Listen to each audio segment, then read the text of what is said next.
So, first of all, Mickey, or is it Michael, whichever one would be. Anything you want to call it. Congratulations and welcome to Blyth Spartans. How does it feel to be here? It hasn't sunk in yet. It's happened so quickly. Just immensely proud. I'm obviously a Blyth lad, through and through, born in Coopin.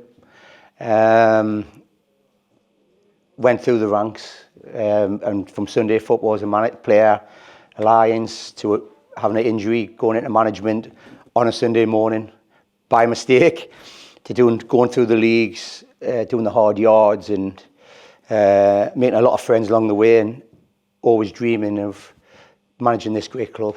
And for it to happen, I can't thank the board enough to give us the opportunity, but it hasn't sunk in. You know, I think when you're born here, you know what this club's all about. And for me, it's just a dream.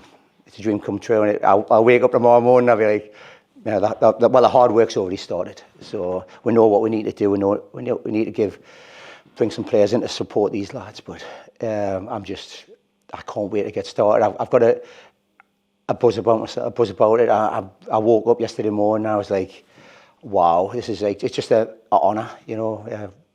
The news kind of broke around Blyth on Friday. I'd walked in to the sports club for a pint and people were shaking my hand, and it's just, I think maybe people can relate to us because I'm a normal lad from Blyth. Yeah, and obviously you've came in this morning with your family as well. Can you just explain the emotions when you got the call to say that you were going to be the manager of Blyth Spartans Football Club? I nearly crashed the van. I had to pull over and kind of take a moment. Obviously, I know some of the board really well, and so they've kind of known what I'm about, where I come from, and you know. And when I got the phone call from my pal Stevie Sutton from Florida, and he just said, "Look, we want to have a proper formal chat with you. We want you to do the job. You're the overall choice from the board." When I had to, could you just repeat that? Could you kind of just say that again? And it was just, I don't think you can describe it, because I think, well, being from here and coming here as a 4 or 5 year old, and those nights in the 80s and in the 70s and the 80s, and watching the wonderful players, your Terry Johnsons, you know Peter Guthrie. I became a goalkeeper because of Peter Guthrie here, you know. And it's just what the FA Cup nights and the replays and everything, and you know the bottom end, where I remember coming over the tannoy, and you stop throwing snowballs, and there was hundreds of snowballs going at the goalkeeper, and it was like just.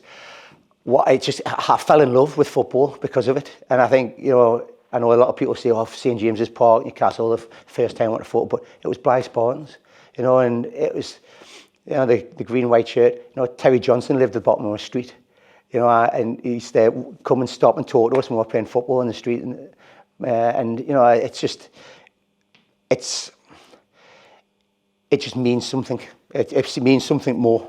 And, you know, I've had 16 wonderful years at Blyth Town, who I'd thank from the bottom of my heart, Sandra and everybody. But when you get an opportunity like this, and I had a job for life there, and, you know, and football can be fickle and everything like that, but I could not turn down this job. This is such a great, like, club with history, that, you know, that if I can, and I will make this work, by the way. And when it does, I want to see the fans. I want to see the fans celebrating. I want the fans going away from the ground saying, I want to come back. I've got a buzz. The football they're playing is the way I want to see football playing, you know, high intensity, pressing just at them all the time, you know, and make this ground a ground where teams don't want to come out the dressing room again. That's how it used to be. I remember talking to Terry Johnson years ago, and Terry goes, club teams didn't want to come out the dressing room because they knew what kind of atmosphere was going to be here. And that's what this is about, you know. And I want to grow that again, you know, and I think being a Blyth lad, you have the feel for it. You know what the fans think. You know, my phone's never stopped. Everybody's got an opinion, which is great. Yeah, obviously very proud day for you. And if we now talk about the football inside, you got into Blyth Town in 2008. Yeah. As you said, spent 16 years there, winning 5 league titles overall, and around about 5 trophies as well. When you first went into Blythe Town, I mean, I remember it back then. It was literally just a field. I mean, when you went into there, did you have a vision of not personally, but where you could take? Yeah, I think you look at something, and I had the backing of Sandra, and I knew the club could be immense. Yeah, we didn't have the ground, we didn't have the floodlights, didn't have the stands, and it was a park field. My Sunday team used to play there, so you're kind of thinking, where can we go from this, you know? And Jeff Howard just helped them avoid relegation, and you know, and he offered me the job, and I just looked at it, and it was such a big step for me as well. And you know, I got the backing, and people like said, look, just go and do what you need to do. First season finished 7th. Second season wasn't great, and then we made the right signings. I knew. I think as you're a football manager, you grow. And when I've done this for like 25 years now. So you kind of get your experiences, and you know what works and what doesn't work. And I knew what I needed, and I knew what could be achieved, you know. And we went for the grants. We won the Budweiser money, which was, you know, and that gave us money. You know, we got the ground done, which then gave us opportunity. But in that time, we were winning the Northern Alliance anyway, year in, year out. Took 3 years to get that done, but we won it every year. And then we finally got that opportunity in the Northern League. And, you know, for whatever reason, it didn't work out, which I don't want to talk about. Because I've got high morals and how I see football and how I see clubs run. And then I took my opportunity, had a month off, spoke to Sandra, which the team that had been my reserve team, which was now the first team, was in the second division Northern Alliance, and I went back there. But I knew I had the infrastructure the second time around, so I knew I could sell it to players. So we built, got out the second division straight away, won the first division. Obviously, COVID hit for 2 years, and then we got promoted. And then 3 years to stabilise it, where, you know, the first year we had no money in the league. Second year we finished 6th. You know, Gav was in with us then. Gav fell. Then obviously we did the records last season, which was the 104 points, which, you know, I'm immensely proud of all the players and what we achieved. But, you know, and we came into this season again doing really well. You know, Senior Cup final as well last season, and we were second in the league. And, you know, when I came back the first time, I promised Sandra a top 6 first division Northern League team, and I hope in time she'll look back and think he did what he said he would do, and that's what I did and done. And I think in life you get one chance, and when your local team with a history of Blythe, and to me it will always be the biggest non-league club, pick up the phone and say we would love you to be manager, you don't say no. You just don't.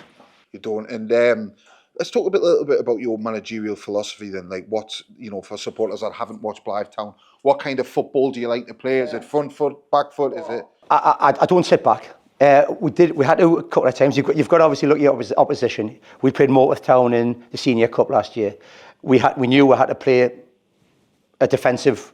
It was going to be a rear guard action. You know, we had Robbie Dale doing overhead kicks off the line and everything. Our keepers making save after save, and yeah, kind of. So we knew that, and we knew we had hitting the counter attack. So out of possession we were 4-5-1. In possession we were 4-4-2. Yeah.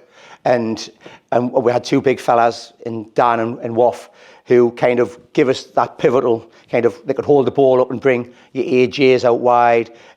Lucas Cooper, who was playing on the right that night, Chris Slash wasn't there, into the game, and we could counter attack, and we were 2-0 up. And we held on, and fair play to Morpeth to hit the bar. Our keepers making Gordon Banks style saves from the 1970 World Cup, and we won the game. You know, and that's what we're about. My philosophy: high intensity football, brave, play on the front foot. Can the first pass be forward, if possible, and quick? Can we play in a way that we excite the fans? Can we entertain them? But first and foremost is to win games, because I want supporters leaving here or going to the away games and coming away and saying, "Wow!" And if we lose, they know there's been no stone unturned. We've given everything we can give. We haven't just sat back and went, "Just keep coming. We'll see if we can have a counter attack." I'm not that kind of manager, and I might get destroyed for that.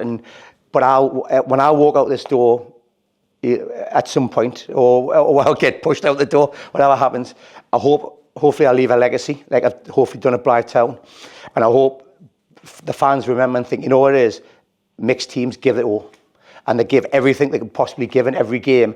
And when when they go home, they go, you know, I got a buzz. I got a buzz of watching Blyth. They wanted to win. They had the intensity, you know.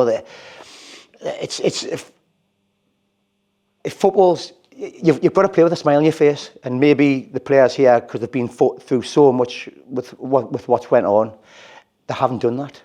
And I'm here to do that. I'm here to make it a happy place to be at, not just for the supporters and the people around, the bar staff, everybody, but you know, it's just for the players to go, hey, I want to go to Blyth Spartans. I want to be in that changing room. I want to be on that pitch. I want to have that buzz back. I know I've got the backing of the fans, and you know, the sky's the limit for this club.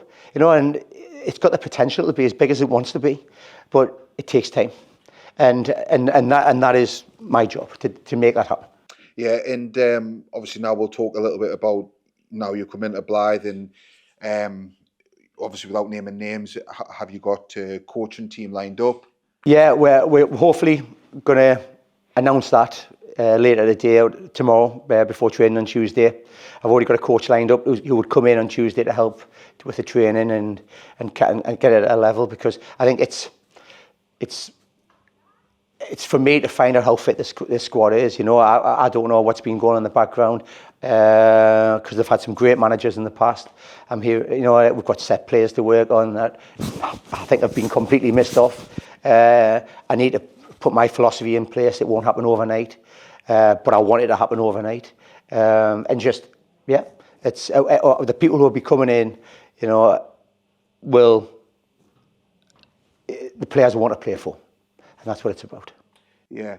And you spoke about players there as well. You mentioned before that you've hopefully got players lined up to come in as well. Are these players not just with the ability, but also with the attitude that you need to progress? Yeah, I'm actually looking for local lads if I can.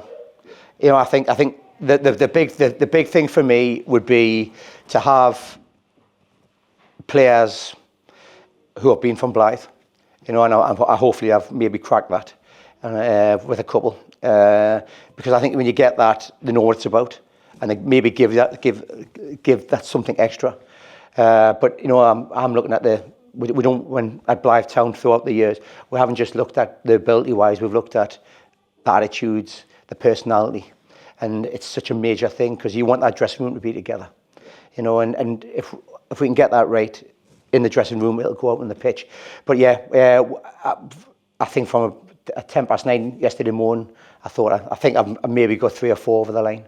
But these players here, they need the help.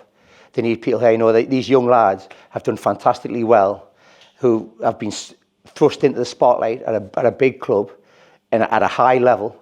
And you know, they've done the shirt proud.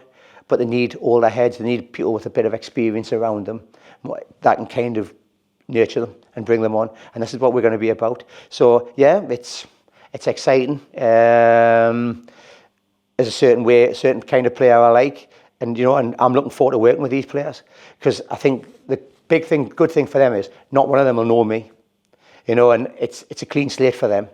So they're coming here on Tuesday afternoon with the attitude of, you know what it is, this is a new beginning. This is where we go to Warrington on Saturday and we go and get a result, because that's what it's about. And if they come with that attitude and that mindset, and they come with the attitude tomorrow on Tuesday of I'm going to give 100% at training, we won't have any problems for the rest of the season. So, you know, exciting. I know what I'm inheriting.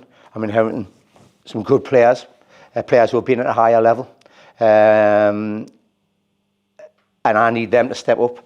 And, you know, it's exciting. It's exciting. And come Saturday, hopefully you'll see a team that will be well structured, will be ready for the fight and ready to play for that shirt. So when they put that badge on their chest, it means something for them. And they will go out there and they will give everything for the fans. Yeah, and obviously looking at the league table, we do currently sit bottom. We have got lots of games in hand. it's not out of our reach at all. Not at all. Not at all. Football can turn overnight. You know, you get a couple of results and the momentum just kicks in and you suddenly you feel unbeatable. And I think as players, these players, when you've been on a bad run, you sometimes you play great for 20 minutes in a game, then suddenly you concede a goal and you're like, here we go again. You know, and that's football, but you just get that first win. And then the momentum is, you know, and it just keeps going and keeps rolling and keeps rolling. And suddenly you're 5 or 6 games unbeaten. You know, and I know it was Northern Alliance football, but you could even say Northern League football. When we did right, we were going like 15, 16 games unbeaten. And then you would lose one, but you would start again because the mentality was, actually, we know we can beat teams. So we've had that 16 games. But I think this season, they proved that they beat Stockton away, you know, which was a wonderful result. You know, and so they know they can do it. It's just, you know, and I'll speak to the captain, Devs, and that day, probably later in the day, and find out his thoughts. But, you know, this is a clean slate. This is like a new beginning. You know, we've got a fantastic new board here who are Blyth lads who just love the club and have saved it, by the way, from administration. And we're going to be open, honest. The supporters will no doubt voice their opinions to me when they say about who should be playing, who shouldn't be playing. But this is what I'm here for. I'm here to take all the pressure off the players and let them go out there with a smile on their faces and enjoy it and play the football I want them to play. And if they can't play it, and this is no disrespect, other players will come and will be able to do it. Because I want a team out there that wins games of football. And that's what it's all about. Yeah, and we've got quite a trip on Saturday with Warrington Rylands away. Yes. You know, are you going to be doing your homework on Rylands? Well, yeah. I'll be making phone calls and finding out about them. This is, I think, for me, I was very lucky at Blyth Town. I had Gav, so Gav would go and watch teams beforehand, and we would know about them. We'd know star players, we'd know weaknesses, everything. Blyth Spartans haven't even got a scout. They haven't got somebody going out watching, and I'm thinking the structure needs to be right. And I'm thinking, so I'll be making phone calls and saying, "Can you tell us about this team?" But in truth, in all honesty, they know nothing about us because we'll be a different team on Saturday. We'll be a different kettle of fish on Saturday, and we'll be a team that'll get it. We'll go and give it a go. And that's all I can ask for my players. And you know what it is? I want the fans, when they come back on the bus, and I know it's well supported, Blyth, very well supported. I want them back on the bus buzzing. No doubt I'll get the text messages of one or two of the Green Army and stuff, and on their thoughts. But I just want them to go away and think, I'm happy. They've given it. Yes, I want to win, but they've given it a shot. They've went for the result. So on the 16th, we've got Matlock at home. That's your first home game in charge. Just what message would you give to the supporters to try and gear them up to come through the turnstiles and just what do you want to say to the fans? We need to win our home games, first and foremost. And at Blyth, it's always been a ground, and I know players who have been here from opposition that they didn't want to come here. Don't want to come here on a cold Tuesday night. Don't want to come here on a Saturday. And I want the fans to be behind us. I want this packed out. I want this ground to be like a fortress again. I want the fans, like I want to hear the Spartans roar again. If you want us to cut it down, and I want the positivity. I want people here in the droves coming early, using the clubhouse, coming in and just making a party atmosphere and making an atmosphere that when Matlock come up on this pitch, they're like, I don't want to come out the changing rooms here. And you know what it is? You do, as fans, if they do that, I'll guarantee you my team, on the back of that, will put a performance in. And a performance that they'll be like, wow. And you know what it is? That's all I can ask for. And we can't do anything without the fans. And this is what it's all about now. The fans own it. You know, so if we get the backing of the fans, which I know they do, you know, and they've had a lot of negativity and they've had a lot of, they've watched, no disrespect, some struggling teams here over the last few years. Nah, let's turn this around. Let's make sure when it comes to that Saturday, it's the beginning. Not that oh, we're going to get relegated. No, it's the beginning of us pushing up that table. And you know what it is? Anything can happen this season. We've done it before. I went when I went to Blyth, yes, Alliance, we're 11th. They hadn't won a game in 8. We went and we got promoted. And I'm not saying we're going to get promoted, but I'm saying we need that positivity. We need people, we need the fans backing. And fans, a lot of people fans won't realise that when the players have that, what a difference it makes. And it makes them that inch taller on the pitch. It makes them try that little bit harder.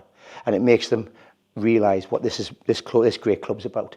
And, you know, if we get it right, wow. And I know, because I work in this town. You know, I go to people's houses, fit the carpets, fit the flooring, and I know what it means to them. I know what Saturday afternoon means to them. And I'll be saying that, and I know the players do, Devs and everybody knows, but it means something. They leave this ground, it spoils their weekends. I've been at that sports club and the Masons after Spartans have got beat, and I know the atmosphere, and I know what a buzz it is when they win. And that's what I want. I want this town alive again. I want people thinking, Spartans are winning up. And you know what it is? We can do it, and we will do it. And I will make that promise to the fans now. I will give every single bit of my ounce of my blood for this team, and I'll make it good again. I'll make everybody super proud. Brilliant. Thank you so much for your time, mate. Thank you very much.